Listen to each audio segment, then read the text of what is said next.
ऐ कहानी पांडवों के जन्म की दिलचस्प कहानी है।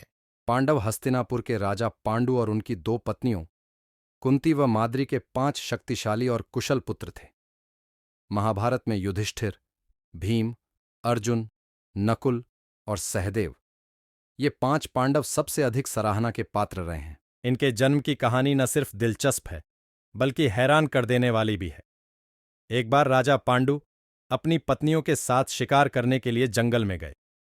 राजा पांडु को वहां एक हिरण का जोड़ा दिखाई दिया जो एक दूसरे से बेहद प्यार करता था। जब राजा की नजर उस जोड़े पर पड़ी तो उन्होंने तीर निकालकर नर हिरण को निशाना बनाया और तीर छोड़ दिया। तीर सीधा हिरण की छाती में जाकर लगा। वह हिरण कोई और नहीं बल्कि हिरण के वेश में आर्षि किदंबा थे। उन्होंने पांडु को श्राप दिया कि वह जब भी किसी महिला के करीब जाएंगे तभी उनकी मृत्यु हो जाएगी। पांडु ने आर्षि किदंबा से क्षमा मांगी, लेकिन तब तक वो मर चुके थे। श्राप के कारण पांडु ने राज्य त्याग दिया और अपनी पत्नियों से निवेदन किया कि वो वापस राज्य लौट जाएं, लेकिन उन्होंने मना कर दिया। कुंती और माद्री जंगल में राजा पांडु के साथ ही रहने लगीं। उस समय उनकी कोई संतान नहीं था।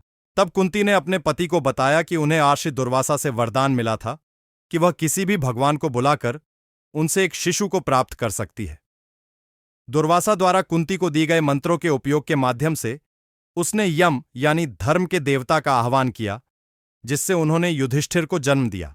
उसने फिर पवनदेव से भीम, इंद्रदेव से अर्जुन के रूप में एक और पुत्र प्राप्त किया।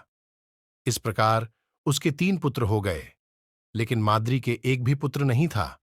तब कुंती ने माद्री को भी मंत्र विद्या सिखाई। मंत्रों की मदद से माद्री ने अश्विनी कुमारों को बुलाया, जिन्होंने उसे नकुल और सहदेव पुत्र के रूप में दिए। इस प्रकार 5 पांडवों का जन्म हुआ। देवताओं से प्राप्त सभी पांडवों को देवताओं की तरह ही दिव्य गुण प्राप्त हुए थे।